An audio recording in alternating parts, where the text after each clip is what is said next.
Maraming budget na nakuha yung Santa Lucia right now. Kailangan talagang Santa Lucia, pumipili rin sila ng shot nila. From 9:30 to 1.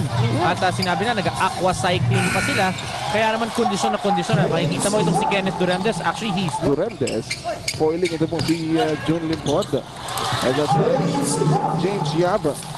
With a medium range heave. Yung mga yan lahat because of the hard training that they had off-season. James Yap. And the piece of Conley, Jun Limpod. At Artadi to James Yap. Matapilin. Diatres. Parang kailan ko na nakita. Pasok. Laro mo eh. Saka very active siya. Kung nasan yung bola, natin kagad yung Paul Artadi. Siya po naglaro para sa University of the East Red Warriors at Cesar Catli. Ilista para po sa Purefoods Chunky Giants, replacing si Mark Pingris. Yap, pero may second serving dito. Ang Purefoods Chunky Giants, James Yap naman! Ibang Yap naman, wala sa pwesto eh. Oo, but Dahil laging filled up yung pwesto. as you see right now, 0 out of 10 ito sa Santa Lucia. Samantala, ang Chunky Giants naman, nadagdagan na naman. Shooters to go along with it. Well, that's the reason why talagang pasa ng pasa si Kent because he wants everybody to get their corner. Roger Yap. Magandang pasahan dito ng Purefoods Chunky Giants. Opening up. Itong si James Yap. James Yap, 21 points.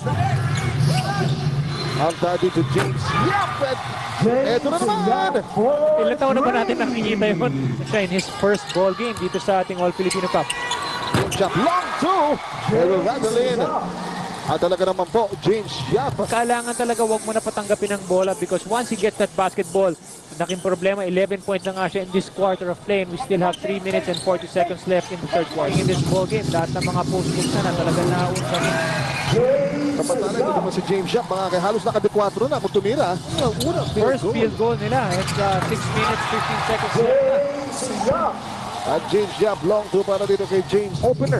Dito po sa Araneta Coliseum sa magbubukas po ng Grand Matador Brandy Tito sa Big Cup. At James Yap, mapalayo, mapalapit.